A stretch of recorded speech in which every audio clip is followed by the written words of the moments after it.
My daughter in 10th grade, who's always been interested in really the world and travel, became involved in the Model UN Club last year, was lucky enough to participate in 2 Model UNs at Brown and Harvard, and through this has decided to pursue a distinction in the global studies, which King offers. She's working on her capstone project this year and is excited to travel to Davos, Switzerland this summer for the Global Leadership Summit with a bunch of King students.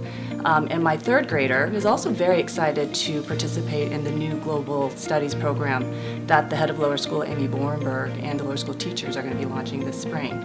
So we've really watched our kids in all aspects become critical thinkers and engaged citizens. And this can only be done because of the amazing faculty and staff that are invested in partnering with families to ensure that we provide the best education for our students. We feel very lucky to be part of this amazing community.